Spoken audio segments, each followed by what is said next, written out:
magicien, dream maker.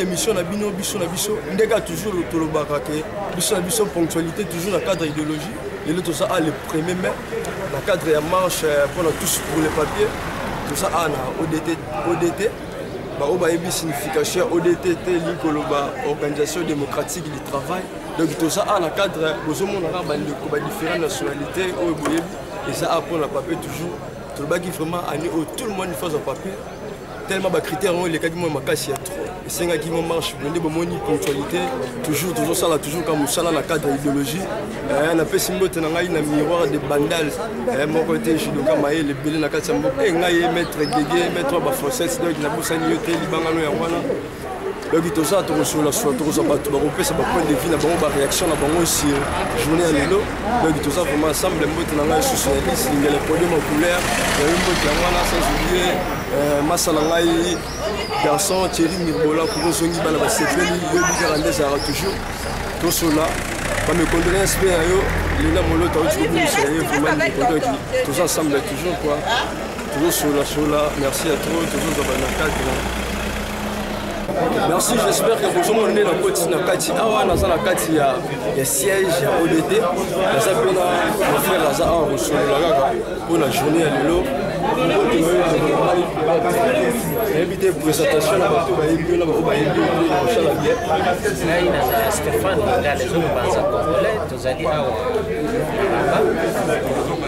les deux années premières mai, la fête internationale du travail, ces années pour soutenir comment les voir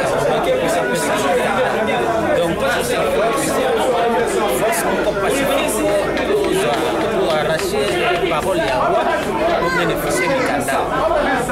Vous allez avoir quand ça la marche, combien de le monde de maison c'est sur le travail. Merci mon frère Stéphane, bande de possibilité à voir les siga au été vraiment. On a fait la maille papier le roi la carte sécurité mais la maillot pour chasse ici. Mais des motivations les amis la marche où elle est. En fait, comment il y a ce papier. Mais il y a un moment sa majesté le roi a commencé sur la magistrat pour papier. Il a été pas de sous clandestinité. Néanmoins, il y a une décision ça l'a mis donc parce que déjà ma première j'en ai pas critères sur ces autres battus. Il faut qu'à tout marcher puisque les régularisation massive. Il faut vraiment profiter vraiment il faut que nous soutenir l'initiative de ODT parce que le roi déjà a tendu déjà le port vers plus de la cible. Est-ce que vous voyez, puisque ça me rappelle la bande de gros, les critères où on a été à 2 ou 3 autres, les critères où on a dérangé vraiment la population, il y a toute la journée. Oui, les critères, c'est les gens qui ont vraiment 5 critères, les gens qui ont toujours ça la 5 ans en Europe.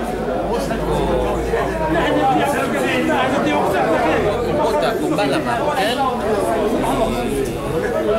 vraiment on a un critère parce que mingi parce que 5 ans basi bakenda babisusu zonga pour estimer ba 2 ans 3 ans la wana toujours na critère wana ya 2 ans 3 ans pour libérer la bien tambla l'aise la société puisque la capacité intellectuelle déjà est belle na filiation toutes les nationalités au Congo au monde bakui défendre le pays na bango na kati ya société na kati ya bani ya mwana tozomona na pona tozwa pendaje décision finale ya wapo na nungu peut il faut pas avancer un peu délai parti parce que c'est le 1er janvier au 31 décembre mais na nungu toujours il faut pas revoir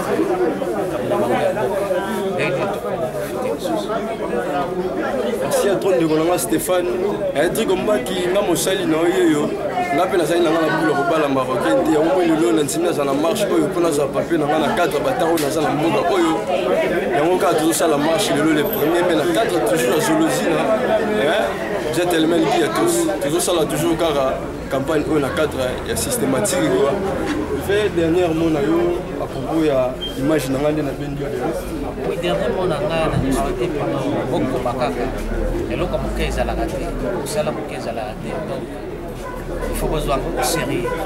Vous allez beaucoup avancer. Les Gawa, les Kazani, les Tamboy. Ça n'a pas interview na bango pour reconnaître la musala ya ndo senga pe ba congolais ba ya mingi na diaspora mosusu soutenir l'initiative autosopenika na tout va faire ko kin zombi ndenge kaba na poto basala ko kin na zombi ya kin na zombi vraiment je vous remercie Gelo ngala MP4 na simabilili tozoko baka toujours tozo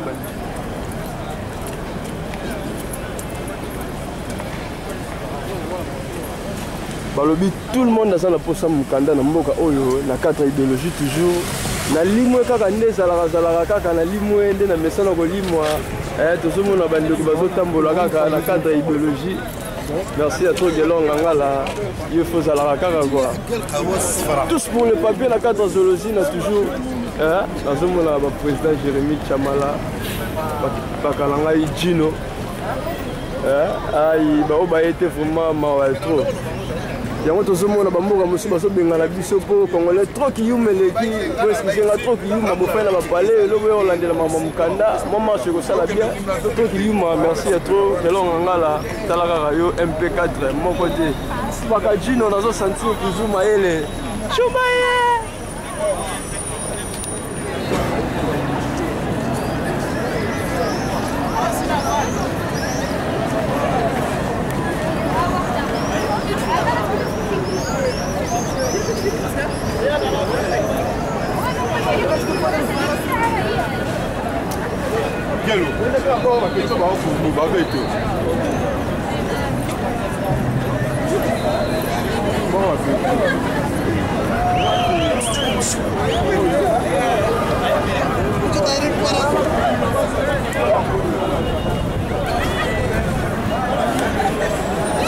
balobi boulot toujours tozokombaka toujours na boulot na biso engai na betelaka te le ponctualité gelonga ngala MP4 toujours na bilili engai na biso tozozaka toujours bilili tolobaki ano vraiment tous pour les papiers il faut tous papier to boyi baboma biso na mboka mosusu bazoboma biso yango moi tozosala marche oyo le premier mais vraiment donc tozozaka mikanda engai na bosanité gentleman makambo ozosala ngai nazosepela trop vraiment kapo moko na mboka oyo engai okozanga te biro masani ozongi bana basepeli ozozonga ezalaka yo libanga yango wana vraiment esalaka bien mosu na ngai ya kati sans oublier garçon bien qu'il y ait ya bapacheli toza toujours awa na Médina le premier mais toujours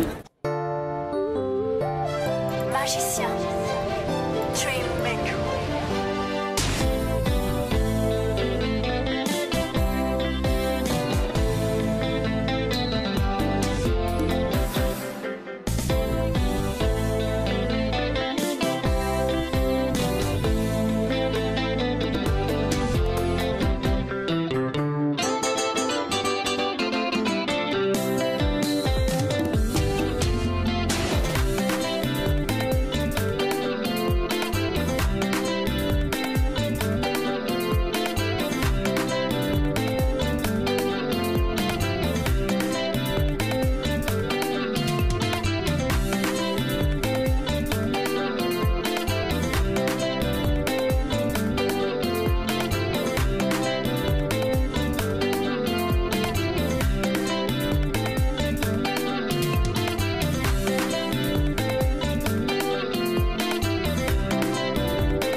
magicien, dream maker.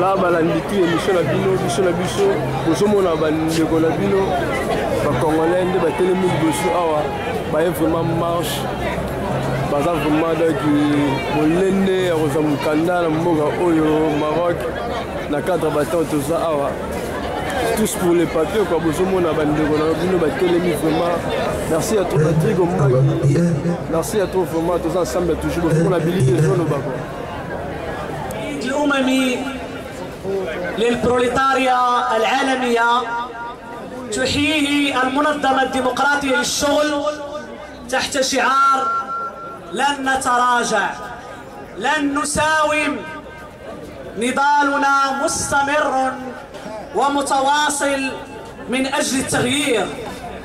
نعم المنظمة الديمقراطية للشغل المنظمة التقدمية المنظمة المستقلة المنظمة التي ارتبطت يوميا ومع كل قضايا الشغيلة من عمال وعاملات وموظفين وموظفات ومع عموم أبناء الشعب المغربي العاطلين والعاطلات.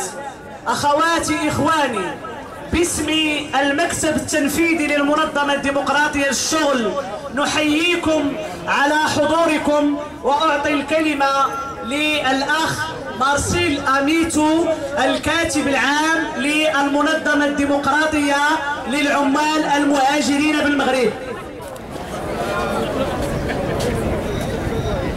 Aujourd'hui, c'est notre fête.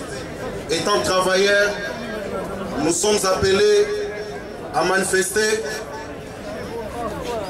pour réclamer nos droits.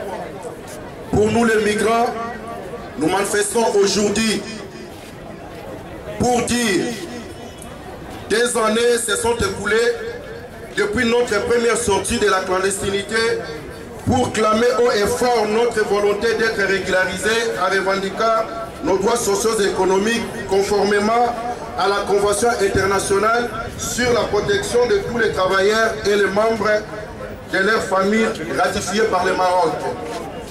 Nos revendications portaient sur la mise en place d'une politique migratoire humaniste basée sur le respect des droits de l'homme ainsi que des mécanismes de régularisation collective de tous les sans-papiers. Nous avons également demandé un moratoire pour les arrestations et les expulsions individuelles et collectives, les rafles et des déportations dans les déserts, les contrôles policiers discriminatoires, la reconnaissance de toutes les associations subsahariennes et les syndicats des travailleurs immigrés affiliés à l'ODD. Aujourd'hui, 1er mai 2014, nous célébrons cette journée mondiale de solidarité et de lutte des peuples pour la justice sociale, l'égalité et la dignité dans un contexte marqué par l'opération exceptionnelle de régularisation des étrangers à situation administrative irrégulière.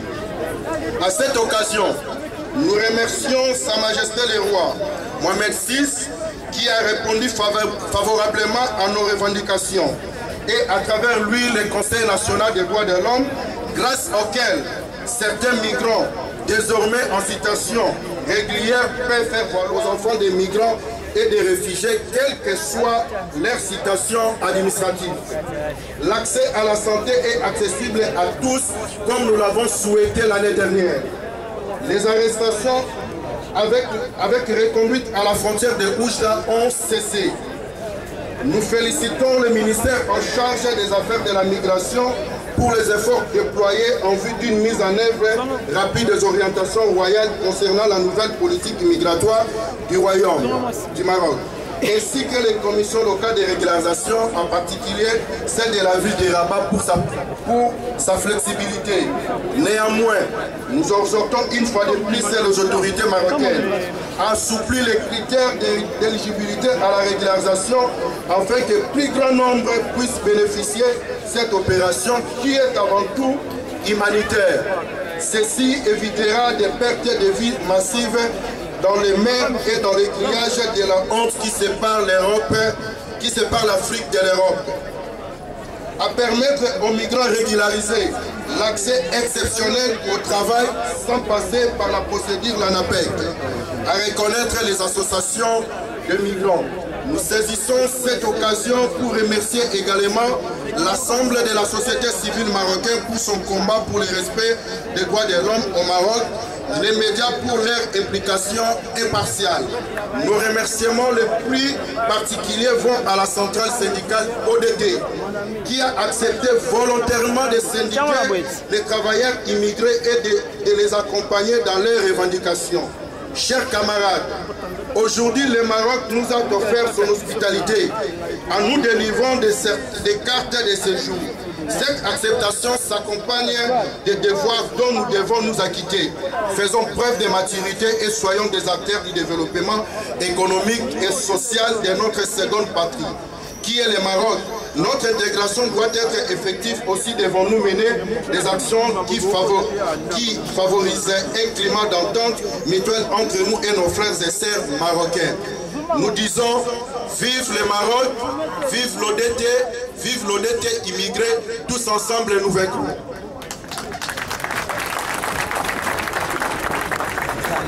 Merci camarade Marcel. أخواتي إخواني، كما تعلمون جميعا أن المنظمة الديمقراطية للشغل كنقابة. Let me tell you something. Since 2012, our ODT Filipino migrant workers in Morocco is growing. We started with few workers, and with the help of ODT, we are unionized. We were few, little, and young in our battle, but with their help, we are becoming strong and mature that reflect our new place in the society. When we reached Morocco, we had tears in our eyes. Now we are smiling faces because of the help of our militant, and with the generous approval of His Majesty, we are legalized.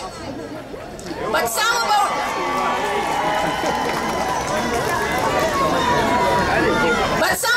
workers is still worried about their situation because of the criteria that was imposed by the Wilaya office in acquiring a residency card. Why we came here? We came here to work, and by that, we're supposed to have a residency card which serves as our working permit. We are here to change our lives better for our family. We are working hard to earn money, but it is very difficult to send.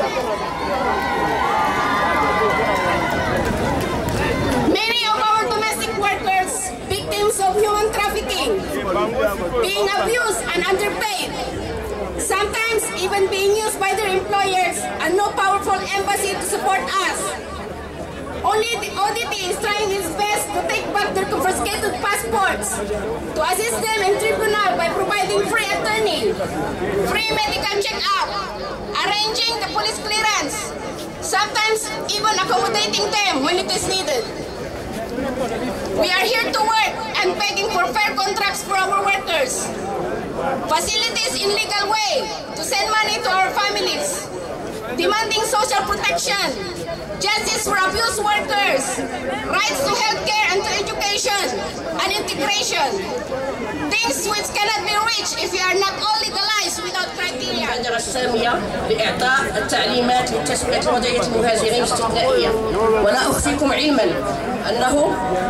أنه منذ سنة 2012 كبرت منظمتنا للعمال الفلبينيين، حيث نشأت بفضل توحيدنا عن يد المنظمة الديمقراطية للشغل، وتزايد عدد منخرطينا وكبرت. وهذا إن دل على شيء فإنما يدل على مساهمتنا في إنماء وتطوير هذا المجتمع. كنا في بداية قدومنا إلى المغرب حزينين على أوضاعنا وما أصابنا من سوء المعاملة معاملة بعض المشغلين. وها هنا نحن اليوم كلنا وجوه مبتسمة بفضل مجهودات جميع المناضلين بالمنظمة الديمقراطية للشغل. ولكن لا زال بعض رفقائنا لم يتوصلوا بالإقامة لم يحصلوا على الإقامة، قلقين على وضعهم ووضعيتهم بسبب تلك الشروط الملصقة في جميع مكاتب الولايات في المملكة. لماذا نحن هنا في المغرب؟ نحن هنا للعمل وللعمل فقط، ولا يمكن الحصول على رخص عمل. جئنا لتغيير أوضاعنا الاقتصادية، نعمل ونجد ونجتهد للحصول على مال نساعد به عائلاتنا في الفلبين. نجد صعوبة في تحويل رواتبنا. كثير منا ضحايا الاتزان في البشر، عانوا ولا زالوا يعانون من سوء المعاملة بعض المشغلين، لا يتقاضون رواتبهم كاملة، بل ومنهم من تعرض للاغتصاب أيضا. ولا وجود لسفارة لحماية مصالحنا، ولا حيلة لنا إلا المنظمة الديمقراطية للشغل التي عملت ولا زالت تعمل على استئصال بعض الجوازات المحتجزة من طرف بعض المشغلين، ومرافقتنا في المحاكم، وتوفير محامون وأطباء، ومساعدتنا في الحصول على مغادرة التراب المغربي، وكذلك استضافتنا في مقرات المنظمة عند اللزوم. سي مناضلون اللي بغيناه يكون يكون، اللي بغيناه يكون يكون، اللي بغيناه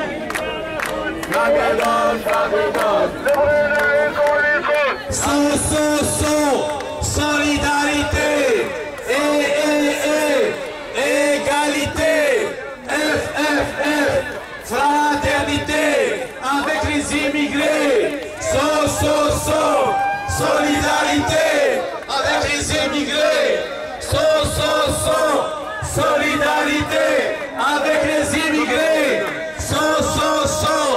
solidarité avec les immigrés. طلبة معطلين فلاحين وعمال اتحدوا في النضال ضد القمع وراس المال. طلبة معطلين فلاحين وعمال اتحدوا في النضال ضد القمع وراس المال. طلبة معطلين فلاحين وعمال اتحدوا في النضال ضد القمع وراس المال. طلبة معطلين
na bango na biso. Ngai ko na ngai Christine. Asa mo ya mboka ya mo ya Christine. Maman Christine, vous voyez, vous savez, les autres, ça, les premiers mains, ça, journée du travail, ça fait à la caméra, on était toujours marché pour la montagne. On va dire, on a bandé pour eux, on a les gars. Biso le lot de l'équipe au Edo, on a pas pour quitter. Les premiers mètres, on dit non, trop c'est trop. On dit maintenant, on est là, on est Cameroun. On fait une situation irrégularité mingi. On est aux arts au Senga, on a tapé au Tien, on a coupé sur le lot de Yekoto, on a ouvert le Camerouna. On a dit que Mukanda. Nous au Senga, on a Mukanda. Quand on a les lois, on a Mukanda.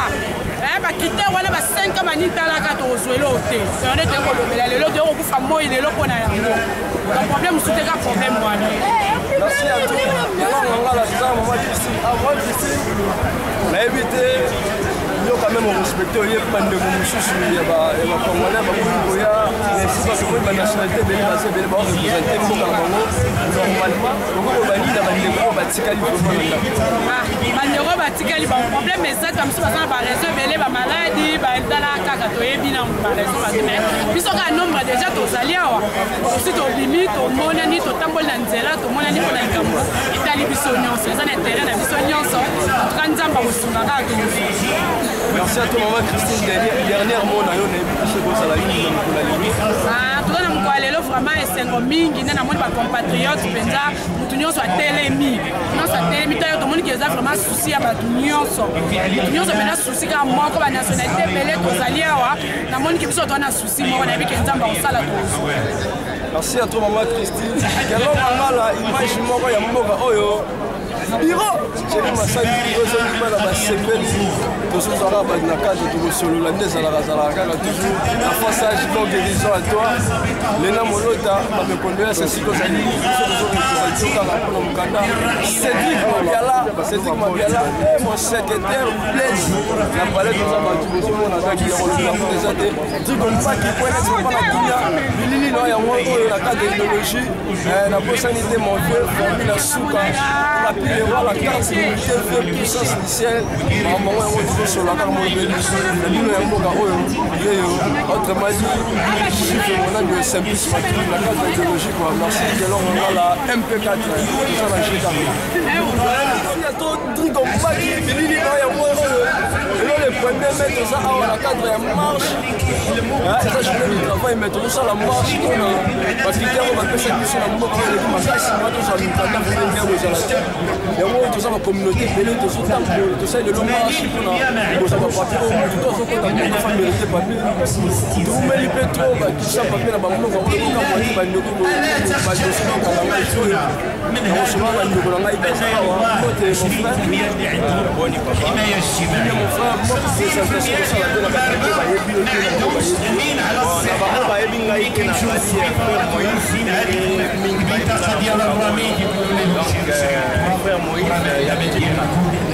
Moïse, pourquoi le mission donc on a validé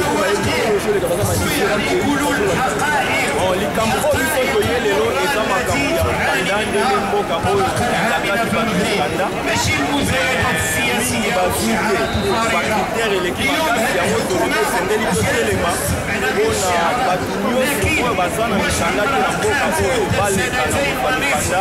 Bona bofacilité makambo ebele. Donc yango toye awa toza bato ebele kaka bakongolais kaka bato ya Philippines baye bato ya baliberia donc toza ba nationalité ebele na bamarocain bango moko mpe baakompagne biso na likambo sete na ovema lelo eza fete na ngai ezali mpenza concernant mpenza makambo ya mikanda kozanga mokanda ezali mpasi mingi esengeli mpe na biso journal emezaka mikanda te ma esengeli mpe bafungola oyoleka na kotinda bambongo moto aza na mokanda aza na droit atinda mbongo or du Maroc mbongo ebimaka te yango totelemi esengeli mbongo ebanda kosima na Maroc okoki kozanga mokanda oza na bana otiki bana na ndako bake classe yo obimi na nzela bakangi yo badeporte na mboka na yo siko okei bana batikali eza makambo esengeli mpe telemela donc soki nango eza soki concernant wana mpe na oyo etali batransfert de fonds vers l'étranger esengeli mpenza makambo oyo esila tolobi trop c'est trop bandeko c'est toujours pas du point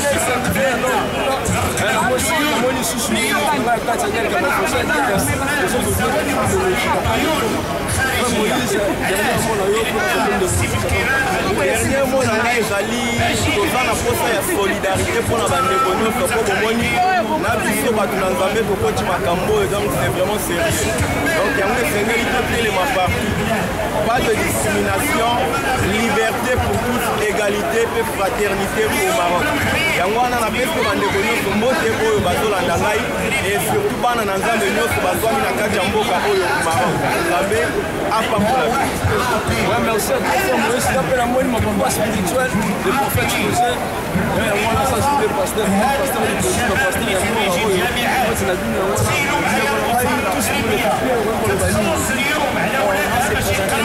comme on a fait des conférences et là que ça je peux savoir c'est que vous avez sans valeur dans mboka oyo lelo mokonzi ya mboka oyo à travers la démarche ya bandeko na biso baindustrie bangi basali effort moko lelo oyo bakonzi ya mboka bapesa biso valeur oyo alors biso oti koloba bacritère ezalaki trop fort yango lelo totambola mpona senga ete baréduire bamodifie mo basisteur na bango nyonso tu azwa accès na bapapie wana alors eloko esa biso esengo mingi yango wana mpona bandeko so bazala bamboka mosusu po baza kovivre autrement lokola biso osala bandeko mosusu basape effort lokola bandeko otete awa ya Maroc basali effort mpona bandeko oyo étranger bazali awa bandeko nyonso mpe baza bamboka mosusu basape effort mpo bandeko nyonso baprocure bapapie lokola biso oyo bakundi biso na mboka oyo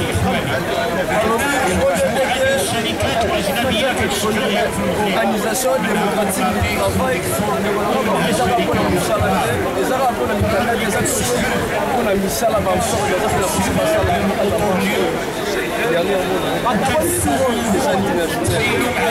osala kaka mingi ndenge babandi yo mpe na so bapapie bongo eza malamu alors tosalaka égalité na makambo nyonso droit ezala ndenge moko même na bopito partout na bamarché partout na makambo nyonso ya babanke partout égalité ezala ndenge moko donc tosenga yango wana en tout cas merci mingi na bandeko nyonso to balandi biso bolandi biso na kokebi epande na biso ndeko simplice merci mingi na ndenge opesinga occasion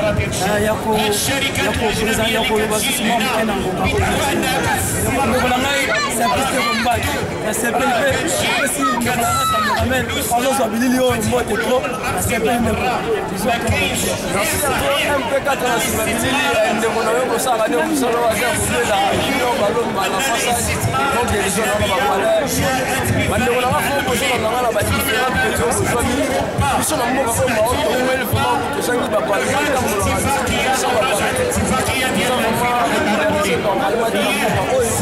lelo moni eza ya marche tozosala mpo quand même tozala possibilité ya kozwa mokanda parce que bacritère ezalaki liboso elekaki po makasi ifosala 5 ans na mboka oyo kozwa mokanda en plus de cela avoir 5 ans na mboka oyo il faut kofuso tobala marocain ezala mosusu wana eza balili eloko wana tu na mboka oyo bikobala kozala mpe facile bandeko presque ebele bafilite baekolo ebele basalaki yango naomoni tosemesikaki lelo tosala marche oyo tozomona bilili yango moko kotémoigne zelon ngala zibitoko makasi ekotémoigne yango eza te merci ya trop vraiment na trigo mbaki toza vraiment ensemble longo na yo toujours site ya boye trigo mbaki mona yango te mpe nazala na ngai donc ntina balikolo mpona tokundela tosikala merci ya toi delon toza bato na kosolasola vraiment kaya merci vraiment na départicipation esika ozali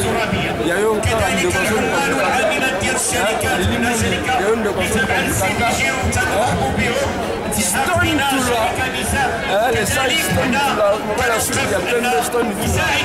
Je sors et bureau, dans les bureaux, tu as la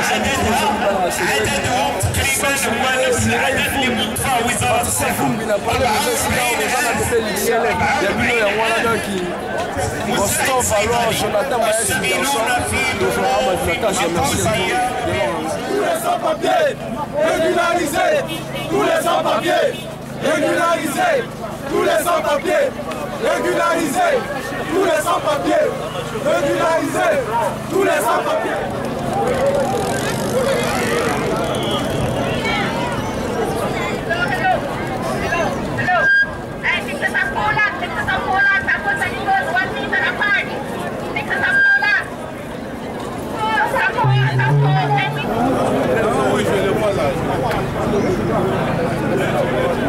Jérémy, naka fuma na gilet bo osala ka fier. Osala na fier quoi. Osala na fier. Bana mo ndo osala ka fier. Ouais bien, ouais mai.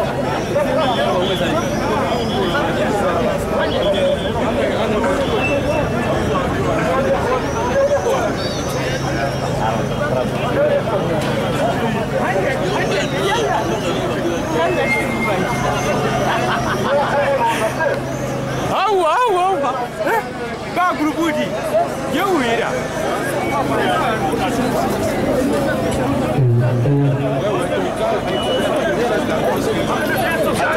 Laissez-les partir.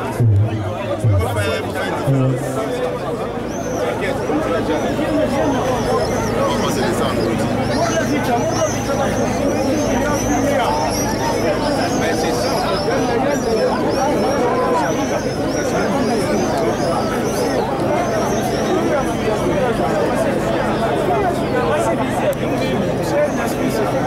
Nous sommes déjà presque au milieu.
Viva!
Tout le monde, Marocain, Marocain,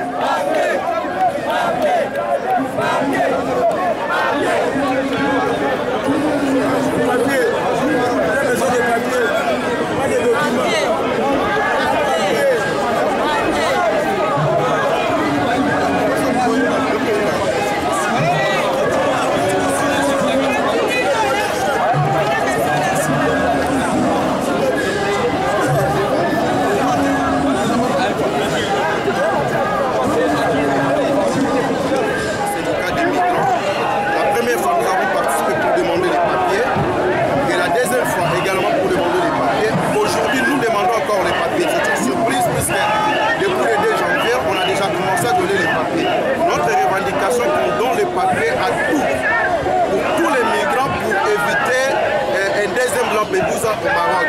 Et en donnant les papiers à tous les sans-papiers, c'est une opération humanitaire qui permettra à ces sans-papiers de rester au Maroc et de participer au développement de ces pays.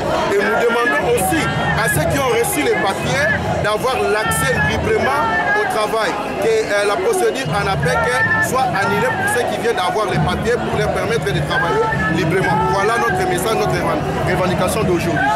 Bonjour.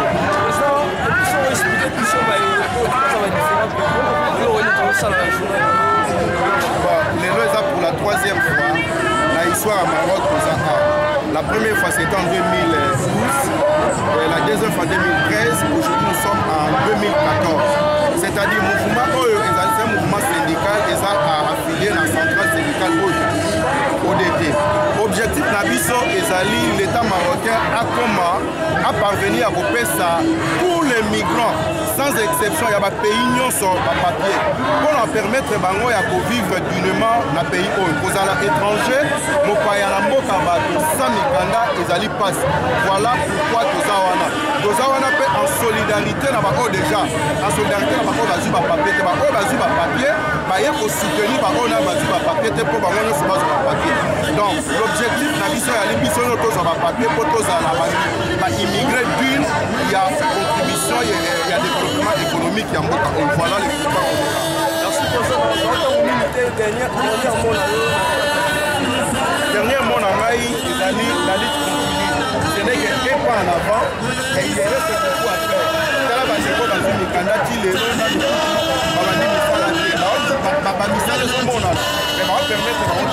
il faut donc lutter contre satisfaire, comme à niveau à l'élo, il a fallu 10 ans.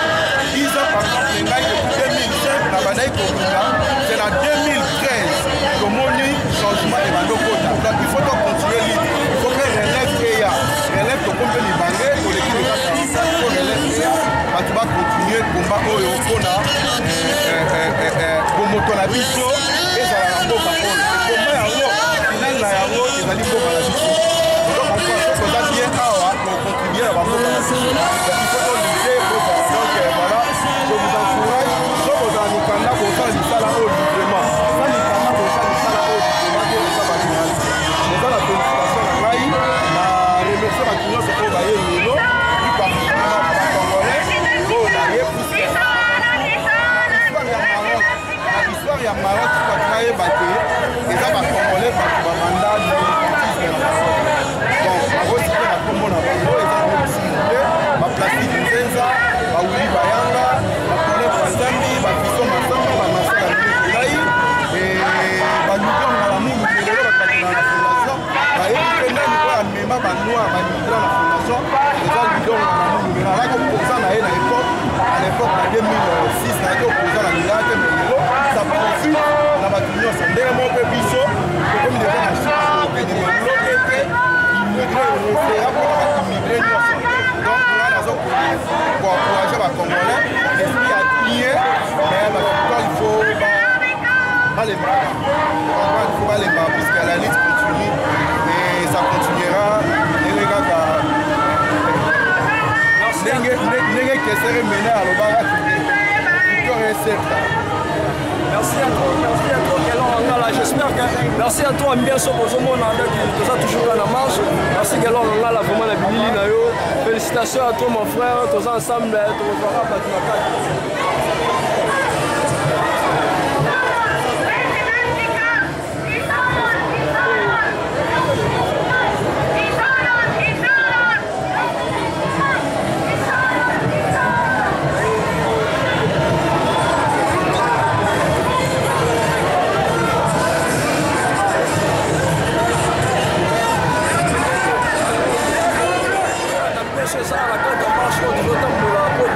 pour les papiers, mais ça ne présentation merci à tous les journalistes pour l'avoir rejoint. Premièrement, je dois remercier d'abord le roi en faveur de cette émission facilitée pour nous. Aucun peuple congolais, tous les étrangers, c'est pas lié à trop, comme on a vraiment solidarité à marque avec ODT, au salon, nous sommes en Mikanda. Vraiment, je peux merci à la caméra, merci à toi, la population. Avec la foi, donc, dans mon soumapé, et de ça, Malisusu, pour de ce pays, la roi, c'est pour la mission. Tout cas, nous mettre, comme un ordre, vraiment, ramener sur les canaux, donc, c'est pays à toi, et puis c'est pas tout le monde, ça, c'est pas tout le monde, les aimes sont là, donc, il faut que la marche, dans mon soumapé. Merci. Merci à toi, maître. Il y a longtemps, là, de ce qu'on va toujours la cadre de l'office, maître, dernier mot, on a eu pour clé pour la journée.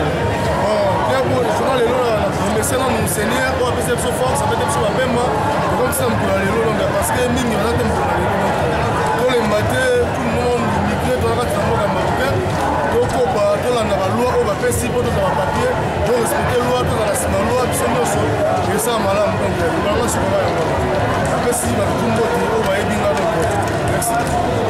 Merci à la émission, la donc, on est vers la fin, la journée à l'élo. Merci à Dieu pour moi de l'image, les gars, on fait partie des rois la carte, merci à toi. Cet élément dit à tous ceux qui nous rassemblent les pichons avant de la parlement. Parlement est mort, tous pour les papiers, tout le monde a son papier, les je sais. Merci à toi, la soutenance, le message. Je suis pète, sinon, vous n'avez pas santé, la carte à Toronto, la love, la carte, il y a London City, s'il vous plaît, la sanité, Lilimundi, la Maris Fashion, Godel Kunda, Balmous, la passage, il y a un Moutunaï, et ici, les produits en couleur, ma soeur, la suite à Maramboyo, la liste continue toujours, tous pour les papiers, pour ça, pour ça,